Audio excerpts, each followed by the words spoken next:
Shalom semuanya. Karena semuanya salah. Kan berpertandingan. Kita angkat satu pujian tuh. Silakan. Iya, lebih dewasa mungkin terlihat di trailer tidak marah-marah ya dari CTS 1 kan. Apaan tadi itu yang marah-marah? Oh iya. Iya. Malu banget ya punya keluarga kayak gua gitu tadi marah-marah lo sama gua. juga. Iya. Salah ya. Tapi lebih ke ini sih, masalahnya kan Johan di CTS 1 punya problem yang cukup besar sama Ko Afuk sama Papa gitu, dan itu udah damai, jadi Ya. udah let go, jadi cukup zen lah. Di CTS 2 ini punya internal problem sama Ayu gitu. Tapi mungkin bisa dibilang ya memang kemarin-kemarin itu di CTS 1 itu yang mendewasakan Johan ini gitu di CTS 2. Ya semoga ya. Tapi kalau di arahannya Ernest sih katanya sih CTS 2 Johan sedikit lucu gitu katanya sih. Sedikit apa? Banyak. Kalau di pertama kan dia Iya. konfliknya berat banget kan. Iya, Jadi kalau dia banyak komedi juga susah gitu. Iya. Nah di sini karena udah nggak berfokus di konflik apa kesetresannya Johan lagi gitu, lebih luas, jadi dia udah punya ruang untuk berkomedi, jadi banyak dia komedinya di sini. Nah, Itu maksud gua, mancingnya kan ke situ. Iya, Iya. biar sutradara yang bilang. Iya. Di yang pertama kan dia marah-marahin Gibran. Betul. Gibran lagi Kaisang. Kaisang. Ya, di sini gue suruh marahin Mbak Puan nggak berani. Aduh. Aduh. Jangan ya. Jangan Jadi, ya. jangan. Oke, terus gimana rasanya Kakak Dion bertemu lagi dengan Ardinia Wirasti di Cek Toko Sebelah 2 ini? Wah seru sih. Iya. Ya ini udah project keberapa kalinya bareng sama Asti gitu, Iya. dan bisa balik lagi kayak gini sih fun banget sih. Selama syuting kita ngerasa kayak main aja gitu sama teman-teman semuanya gitu, jadi bisa kerja bareng lagi tuh udah happy banget sih gitu. Yes, itu dia. Terima kasih, tepuk tangan dong untuk Dion yang nanti kita ngobrol lagi dengan pertanyaan dari teman-teman media. Kita ke Laura Basuki sekarang. Boleh tepuk tangan dulu teman-teman media. Yes. Ini juga kita mau nanya juga nih, akhirnya bergabung di Cek Toko Sebelah 2 ini, karakter Natali. Seperti apa pada saat pertama kali didekati oleh Ko Ernest? Akhirnya dapat tawaran komedi. Oh, oke. Udah lama banget nunggu skrip komedi. Terakhir main komedi kayaknya udah ada mungkin 10 tahun yang lalu kali. Jadi begitu ditawarin langsung belum baca skrip udah langsung ayo lah. Alasan terbesarnya adalah Ko Ernest nih langsung ya? Iya, terus emang apa namanya? Ya tantangan baru ya main film komedi, dan ternyata emang susah nahan ketawa. Jadi selama syuting tuh ketawa mulu, yang ada akhirnya salahnya di gue karena ketawa mulu. Oke, ini menarik kalau kita tanya lagi di sini, karakter Natali yang relate dengan seorang Laura Basuki itu apa setelah mengalami proses syuting sampai akhirnya menunggu tayang di bulan depan? Yang relate ya, sama-sama suka mie instan. Oke. Oh, pernah juga orang tua mempertanyakan pacar pada saat itu. Oke, jadi ini ceritanya relate dengan Pernah kehidupan asli. ngerasain, mama nanya, kamu yakin pacaran sama dia? Pernah ditanya kayak gitu. Terus buat Laura Basuki, waktu di YouTube-nya Bukan kamu ini. di YouTube-nya Hakop sempat bilang takut sama Mbak Mera gitu, itu kenapa? Bagus. Terima kasih Sil. Aduh, dia langsung kabur semua. Langsung mungkin Pak Parwes dulu, boleh silakan Pak dijawab pertanyaannya. Ya, ini memang pertanyaan yang menarik ya. Saya juga tidak berencana bahwa di akhir tahun kok tiba-tiba Starvision akhirnya harus rilis 5 film, ya kan? Dari mulai ada yang sudah tayang tanggal 17 kemarin, terus tanggal 24 ini, terus tanggal 8 Desember, tanggal 22 dan awal Januari, dan juga akan ada tayang 2 series. Tapi bagi saya ya ini adalah sebuah upaya juga untuk merayakan ya ini kejayaan sinema Indonesia yang mungkin kita butuh hadirkan karya-karya terbaik dari kami di Starvision untuk memenuhi atau melengkapi perayaan tersebut. Semoga ya, itu harapan dari kami, dan nanti ya tinggal kita lihat pada waktunya seperti apa karya-karya tersebut. Jadi tahun yang lalu justru pada saat kita menghadirkan film-film tersebut, ya angka COVID-nya tiba-tiba meninggi dan sebagainya. Ya mudah-mudahan tahun ini nggak ada ya. Semoga semua semesta mendukung dan niatan kita untuk memberikan hiburan melalui sinema Indonesia kepada masyarakat Indonesia ini betul-betul terrealisasi. Oke, siap. Terima kasih Pak Boris. Jawabannya selanjutnya ke Res, pertanyaan. Ya sebenarnya sejak mulai menekuni awalnya memang main film tuh terjun ke film memang dari aktor dulu kan di Comic 8 gitu. Kenalnya dari situ dulu, tapi kemudian setelah mengenal dunia penulisan dan penyutradaraan lebih menyukai dan lebih enjoy dan gak terlalu mau mengejar passion di depan layar lagi gitu. Jadi semakin kesini memang sebenarnya kalau teman-teman lihat grafiknya ya jumlah scene saya di film saya sendiri itu dari Cek Toko Sebelah, Susah Sinyal, turun lagi, Milimamet sampai Imperfect sampai Teka-teki 3 turun banget gitu, turun terus dan memang nggak ada niatan lagi untuk kembali ke depan layar. Cuman Cek Toko Sebelah 2 karena karakternya Erwin dan waktu itu Nicholas Saputra sibuk, jadi saya mau nggak mau harus iya mirip ya gue kan gue suka dibilang mirip Andika Pratama kan dibilang mirip Nicholas Saputra jadi iya jadi kayak dua langkah ke Nicholas Saputra gitu gue kan berarti jadi sebenarnya udah nggak pengen bukan cita-cita yang dikejar lagi gitu di depan layar itu, cuman ini karena kebutuhan pemeran dan Cek Toko Sebelah Erwin Johan ya. Sesuatu yang elemen yang sangat-sangat penting di dalam film itu kayaknya menarik juga untuk kembali mengunjungi peran ini gitu, ada challenge-nya juga. Apakah setelah ini pensiun? Kalau pensiun kayak terlalu ekstrim ya, maksudnya kayak nggak mau menyentuh lagi, tapi memang nggak punya keinginan sama sekali sejujurnya untuk kembali lagi dan menekuni karir di depan layar lagi gitu. Oke, jadi kalau ada Cek Toko Sebelah 3 kita akan lihat perkembangan karakter Erwin seperti apa. Di situ lihat kebutuhannya lagi ya, Fernes. Iya, Keanu di Keramat bagus, kayaknya mau dijadiin Erwin. Si mirip nih. Si mirip. Terima kasih Dario. Dario mirip. Silakan kalau Rabasuki jawabannya katanya takut dikutip dari YouTube-nya kemarin. Boleh skip pertanyaan selanjutnya.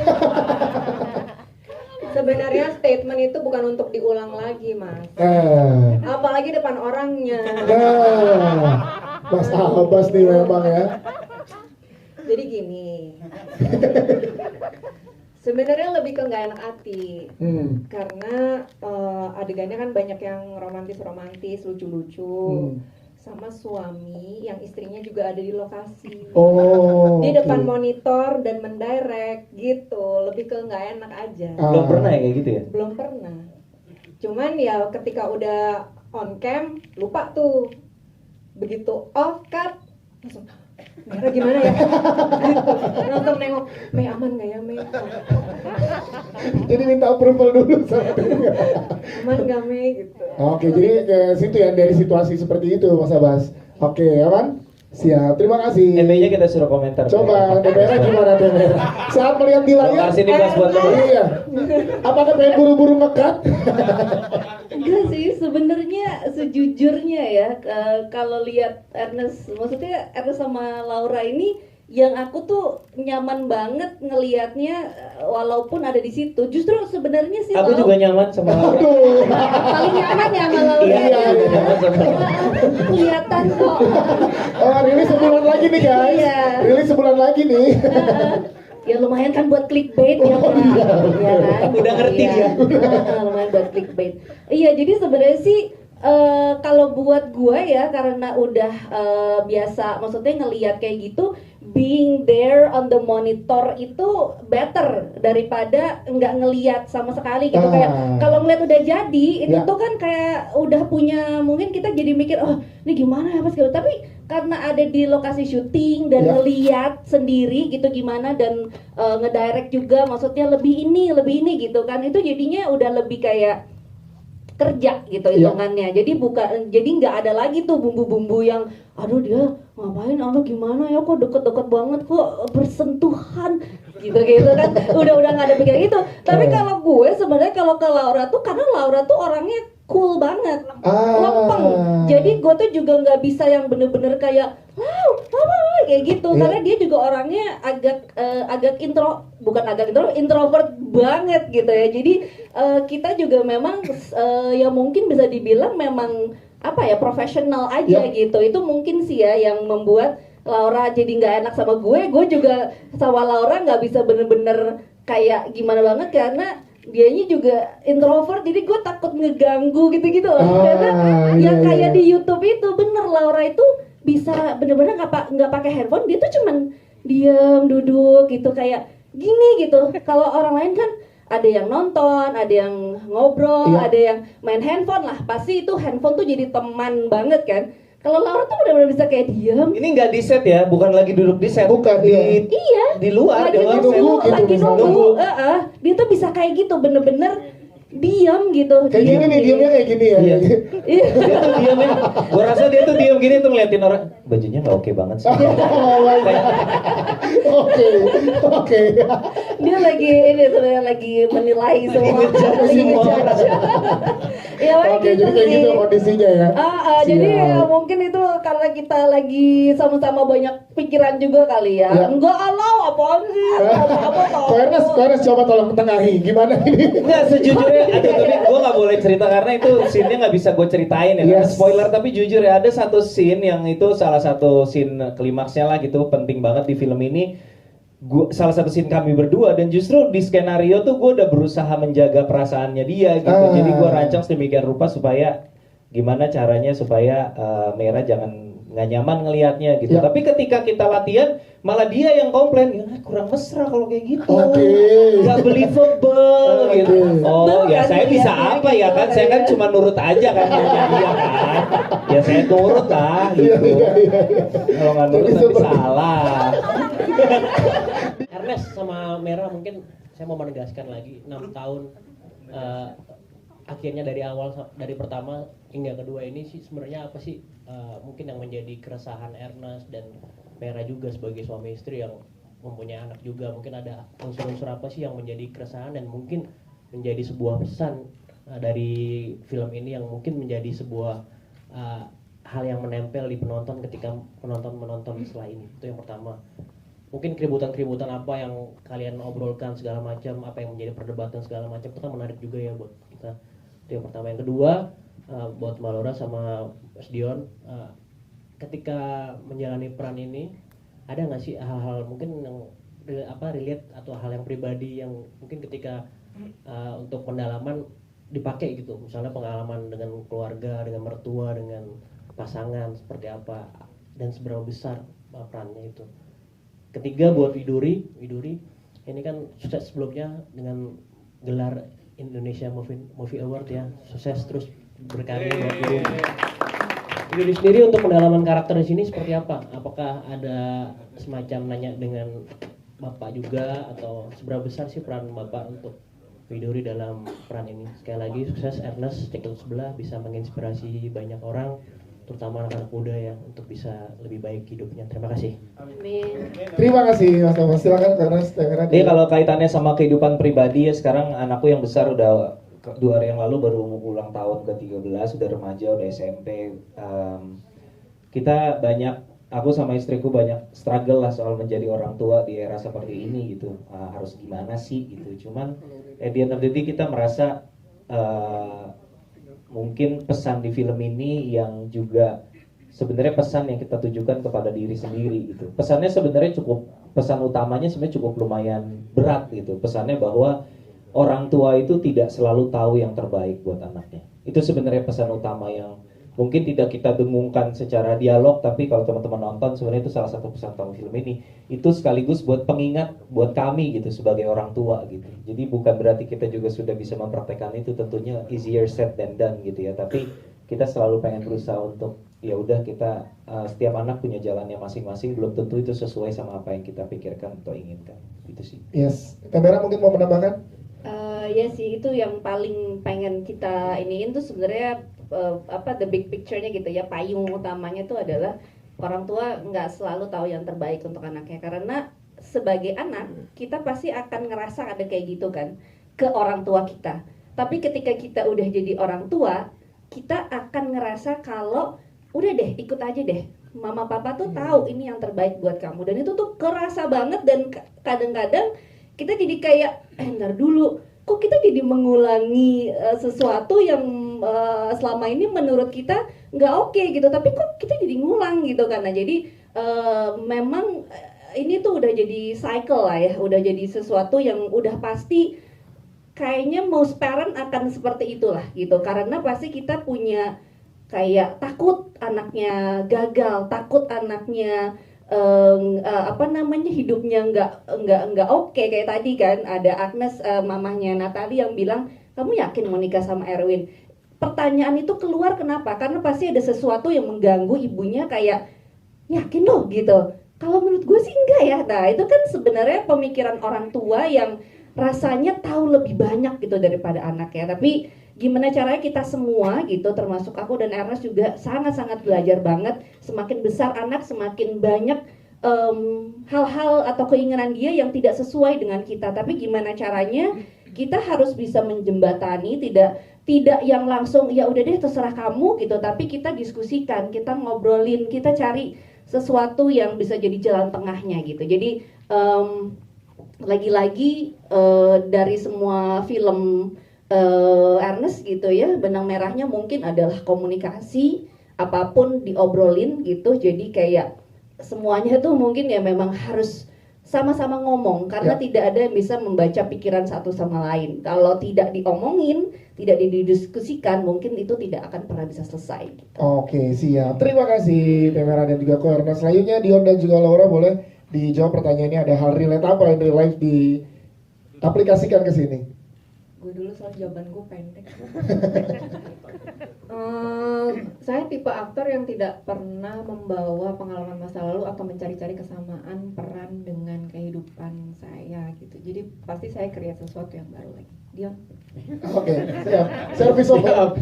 Service over. Yang relate mungkin istri saya juga nge-baking kali Mas ya. Jadi sama-sama relate kali, jadi Baking. Iya. Bikin kue maksudnya. Iya. Bukan bakingan. Ada dua makna nih, baking sama baking. Iya, ya pokoknya gitu sih. Mungkin karakter dari profesinya mungkin yang relate sama kehidupan pribadi. Kalau selebihnya ya kayak sih tidak akan sama persis sih gitu dengan kehidupan pribadi saya gitu. Oke. Pendek juga. Ya, ternyata. Dikembangkan dong Naryo. Dikembangkan. Untuk acting sendiri jadi gimana? Nanti aja deh. Kaget ya. Kalau yang parah. Terima kasih. Selanjutnya Widuri boleh berikan statementnya, silakan. Untuk pendalaman karakter Amanda, aku itu sering tanya-tanya juga sih, Amanda karakternya kayak gimana. Aku biasanya nanya sama bapak, sama ibu, Om Ernest, Tante Meira. Terus ini sih menurut aku di film-film aku sebelumnya, aku bisa tahu karakternya dalam melihat baju wardrobe-nya kayak gimana. Jadi misalnya kalau Amanda kan warnanya colorful gitu ya, jadi dia anaknya itu senang. Terus pokoknya itu sih, aku bisa tahu karakternya dalam melihat baju yang dipakai kayak gimana. Terus aku itu sih yang palingan aku tanya-tanya, itu sangat ngebantu. Untuk cek toko sebelah yang akan hadir tanggal 22 Desember ini tahun 2022 ya, kurang lebih sebulan ya, persis ya sebulan, akan menjadi tontonan tutup tahun yang memberikan banyak warna baru yang penting untuk kita sebagai keluarga. Dan selamat menonton tentunya, semoga bisa dikabarkan nanti kepada calon penonton di luar sana yang saya rasa sangat membutuhkan karya film seperti ini. Siap, terima kasih Bapak Arwes, boleh tepuk tangan dong. Selanjutnya Ernest, mewakili seluruh tim dari Cek Toko Sebelah 2. Ya kalau buat aku pribadi sih, pertama bersyukur banget kebangkitan sinema kita terjadi mungkin jauh lebih cepat dari yang diprediksi kita semua ya. Kita nggak nyangka secepat ini gitu. Di 2022 ini kita sudah kurang dari 2 juta penonton menuju rekor all time kita di tahun 2019 untuk box office number Indonesia dengan 55 juta penonton. Itu luar biasa banget. Tapi ada tapinya nih. Tapi kalau kita lihat tahun ini itu memang dominasi horor luar biasa sekali. Gitu. Jadi aku berharap Cek Toko Sebelah 2 bisa jadi alternatif hiburan buat teman-teman buat menikmati film Indonesia di bioskop yang mungkin selama ini banyak horor-horor yang seru, tapi juga ada drama komedi keluarga yang bisa dijadikan pilihan. Oke, tepuk tangan sekali lagi teman-teman media, kita berfoto bersama. Kami bawah dulu sekarang, tengah bawah, tengah bawah, tengah bawah, tengah bawah. Oke, tengah bawah silakan. Tengah atas boleh, tengah atas silakan, tengah atas ada teman-teman di tengah atas.